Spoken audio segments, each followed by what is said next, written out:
কি বলতেছো বলো তো একটু। মুখে সাউন্ড কই থেকে আসে? মুখের সাউন্ড কই থেকে আসে মানে? ওই যে মুখের সাউন্ড কই থেকে আসে বুঝি নাই। ওইটা আমার যে এইটা তো কথা বলতেছেন ওই যে এইটাকে যেটা বললাম সেই কথাটা মুখে দেখে সে সাউন্ড আসছে। মানে আমরা যে কথা বলছি সেই কথাটা কোথা থেকে আসে এই সাউন্ড? হুম। জিহ্বা থেকে, জিহ্বা, এই জিহ্বার থেকে মুখ থেকে এই যে সাউন্ড বের হয়। এটা তো আর কিছু নয়, এটাই আল্লাহ আল্লাহ দিয়ে দিছে এইভাবে। দিব্যাকে দিব্যা কেটে ফেললো তাহলে কথা বলতে দেবে না? না না না, কথা বলা যাবে না।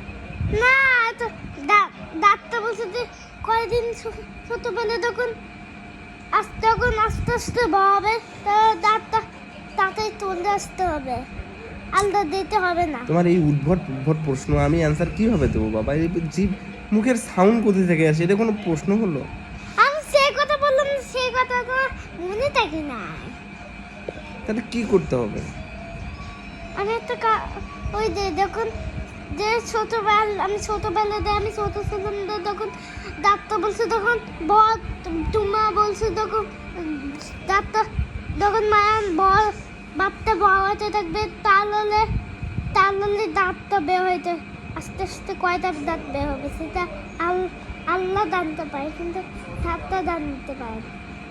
হ্যাঁ হ্যাঁ, আল্লাহ সব জানে, ডাক্তার জানতে পায় না, ঠিকই তো আছে। সে কথা বাদ দাও, এই কথা শেষ। কথা শেষ? হ্যাঁ তো তুমি ঘুমাও। তো তুমি ঘুমাতে এইটা মোবাইল বন্ধ করতে বলে দিছো যে ওই যে এটা আছে না সেটা তো আর বন্ধ করতে আচ্ছা ঠিক আছে, ঘুমাও।